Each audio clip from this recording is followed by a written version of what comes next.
सभी स्टूडेंट्स को नमस्कार बेटा। आप सभी का हार्दिक अभिनंदन और स्वागत चैनल पर। और सबसे पहले तो आप सभी को दीपावली की एक बार फिर से शुभकामनाएं। और आगामी जो त्योहार हैं, गोवर्धन पूजा और इसके बाद भाई दूज, सभी की शुभकामनाएं। मैं doctor Dharm Singh Meena, assistant professor economics, government arts girls college Kota. और इस वीडियो में मैं आप लोगों के साथ देखिए, मैंने पहले भी कहा था कि हम लोग सारी चीजें चर्चा करते रहेंगे बीच बीच में। मैं एक तो एबीसी आईडी को लेकर के डिस्कस करूंगा कि आप लोगों ने बनाई है या नहीं बनाई है और क्या-क्या उसका यूज होने वाला है। इसके अतिरिक्त हम लोग डिस्कस करेंगे आप लोगों के सप्लीमेंट्री के फॉर्म्स को लेकर के, रिवोल्यूशन की मार्कशीट को लेकर के, सेमेस्टर के एग्जाम्स को लेकर के और मुख्य परीक्षा को लेकर के। तो कंप्लीट वीडियो है जिसमें मैं लगभग सारी चीजों को टच करने का प्रयास करूंगा। तो हो सकता है वीडियो 8-10 मिनट का हो जाए। और मैं सभी बच्चों से अपेक्षा भी करूंगा कि यदि वीडियो की जो लंबाई है, यदि 8-10 मिनट की होती है तो आप लोग पूरा देखेंगे तो लगभग सभी सवालों के जवाब मिल जाएंगे, जिसमें स्कॉलरशिप और स्कूटी की योजनाओं के सवाल भी शामिल रहेंगे। देखिए, कमेंट में रिप्लाई मैं नहीं कर पाऊंगा, उसका रीजन है क्योंकि कमेंट में कई बार जो है, ये एक तो लाइव वीडियो नहीं होगा, ये प्रीमियर्ड होगा। प्रीमियर्ड का मतलब है रिकॉर्डेड वीडियो है और जो प्रीवियस आपके कमेंट्स हैं उनके बेसिस पर मैं आप लोगों के साथ चर्चा कर रहा हूँ। सबसे पहले मैं डिस्कस करूंगा आप लोगों के साथ रिवेल की मार्कशीट को लेकर के और एमए के परिणामों को लेकर के। एमए के रिवेल के रिजल्ट कब तक आएंगे? देखिए, बीए, बीएससी, बीकॉम के तीनों साल के परिणाम जो है घोषित किए जा चुके हैं। मार्कशीट आपके घर आएगी। इसको लेकर के किसी भी प्रकार का कंफ्यूजन किसी भी बच्चे के मन में नहीं होना चाहिए। दूसरी बात, अब मैं आपको बता दूं कि देखिए, ये बात हो गई कंप्लीट। इसके बाद हम लोग नेक्स्ट मूव लेते हैं। एमए के बच्चे बहुत दिनों से वेट कर रहे हैं कि सर हमारा रिवेल का रिजल्ट कब आएगा। देखिए, एमए के रिवेल का रिजल्ट संभवतया 20 तारीख के बाद कभी भी आने लग जाएगा। उसके बाद धीरे धीरे करके इसी माह में, यानी नवंबर के माह में 30 नवंबर तक आप लोगों के एमए के भी रिवैल्यूएशन के रिजल्ट आ जाएंगे। तो इसको लेकर के किसी भी बच्चे को बहुत ज्यादा परेशान होने की आवश्यकता मेरे हिसाब में नहीं है। मार्कशीट को लेकर के मैं ऑलरेडी बता चुका हूं कि आप लोगों की जो मार्कशीट है वो आपके घर आएगी रिवैल्यूएशन की। जिन बच्चों का रिजल्ट रुका हुआ है वो 17 तारीख के बाद कॉलेज कोटा यूनिवर्सिटी में जाकर के अपनी ओरिजिनल मार्कशीट और फॉर्म लेकर के जाएं, जमा करा दे और वहां से आपको परिणाम का भी पता लग जाएगा और रिजल्ट भी आपका घोषित हो जाएगा। इसके बाद हम लोग बात करें एबीसी आईडी को लेकर के, क्योंकि बहुत सारे सवाल थे इसको लेकर के, बहुत सारे बच्चे पूछ भी रहे थे। देखिए, दो चीजें हैं। एक तो इसकी जरूरत कब पड़ेगी, तो एबीसी आईडी की जरूरत हम लोगों को पड़ेगी परीक्षा फॉर्म भरते टाइम पर। तो कोई लास्ट डेट नहीं है इसकी। जब परीक्षा फॉर्म भरे जाएंगे तो आप लोग जो है उसी टाइम पर इसको बनवा सकते हैं। ई मित्र के माध्यम से भी बना सकते हैं। बहुत से बच्चों को ये कंफ्यूजन है कि सर ई मित्र से बनाए जाएंगे या नहीं जाएंगे, या फिर मोबाइल से बनाना है। आप लोग उसी मोबाइल नंबर से बनाएं जो आपके आधार कार्ड के साथ लिंक है, जिससे आपको फायदा होगा, क्योंकि ये लाइफ टाइम रहेगा। इसमें आपका रिकॉर्ड रहेगा। ये गवर्नमेंट साइट है, तो किसी भी प्रकार का कोई शक संदेह आपके मन में नहीं होना चाहिए। भारत सरकार की ये वेबसाइट है। और थोड़ा सा हम लोग आगे बढ़े।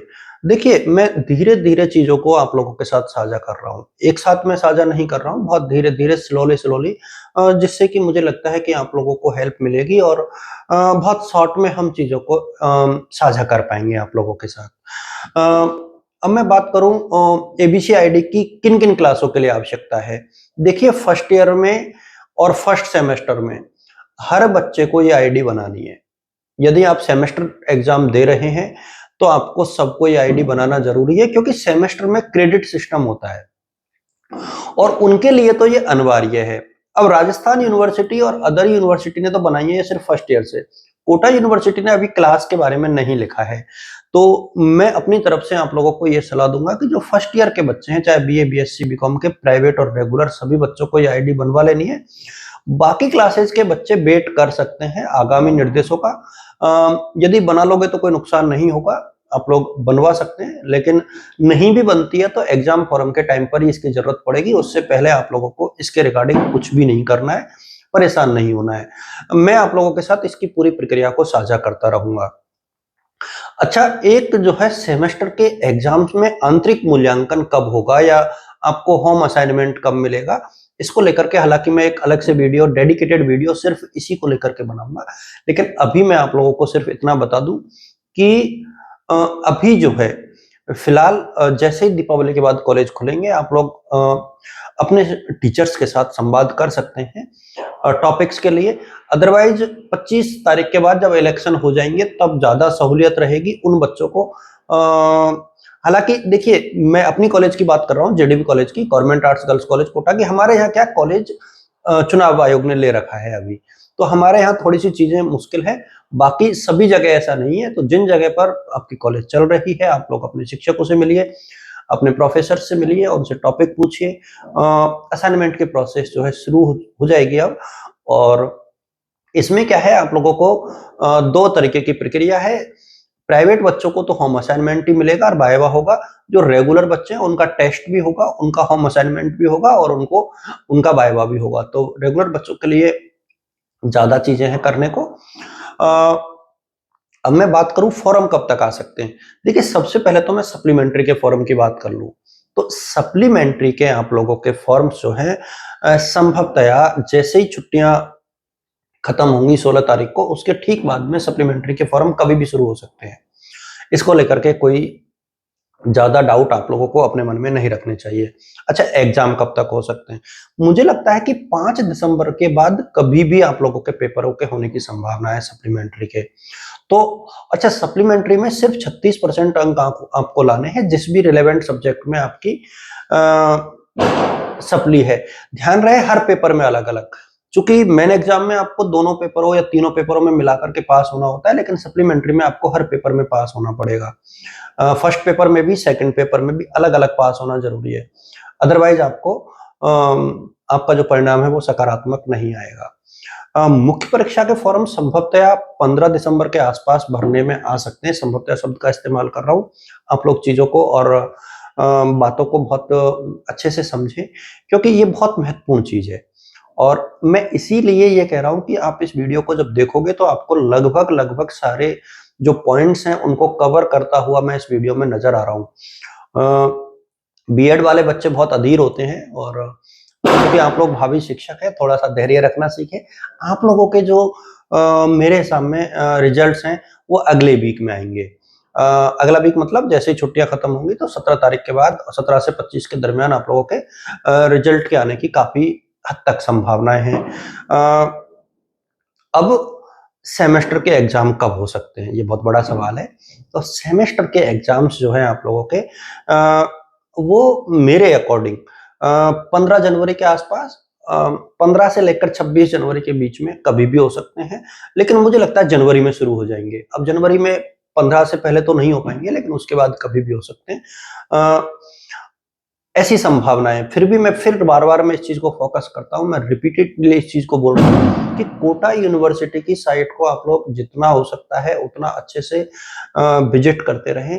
वहां से आपको बिल्कुल ऑफिशियल और आधिकारिक जो सूचनाएं हैं यूनिवर्सिटी ऑफ कोटा की वो मिलेंगी। एक चीज और मैं सभी बच्चों को इसी वीडियो के माध्यम से साझा करूंगा बेटा, कि यदि आप मेरे साथ कनेक्टेड रहते हो तो एक तो मैं पुराने पेपर बहुत जल्दी अपलोड करूंगा। कुछ पेपर्स अपलोड कर दिए हैं। फर्स्ट ईयर के मैंने सिलेबस को अपलोड डाल दिया है, ग्रुप में भी डाल दिया है, तो फर्स्ट ईयर वाले बच्चे अपना सिलेबस देख लें। मेरी तरफ से सभी बच्चों को शुभकामनाएं हैं। और स्कॉलरशिप को लेकर के हालांकि ये पॉइंट छूट गया, मैं आपको बता दूं कि स्कॉलरशिप जो है समाज कल्याण विभाग की तिथि बढ़ चुकी है, इसको 31 दिसंबर कर दिया गया है। एक ही बार बायोमेट्रिक होती है। स्कूटी को लेकर के अपडेट ये है कि 21-22 की जो स्कूटी है वो संभवतया चुनावों के बाद, और 22-23 और 23-24 की स्कूटी 2024 में मिल पाएगी बच्चों को। और इसके रिगार्डिंग जो भी अपडेट होगी मैं डेफिनेटली आप लोगों के साथ साझा करूंगा। तब तक आप लोग खुश रहें, अपने माता पिता का सम्मान करें, उनका रेस्पेक्ट करें। त्योहारों के इस सीजन में आप लोग समाज का, सोसाइटी का, प्रदूषण का, सारी चीजों का ध्यान रखते हुए दीपावली मनाएं। और सभी को मेरी तरफ से पुनः बधाई, शुभकामनाएं। Wishing you all the best, good luck, thank you so much.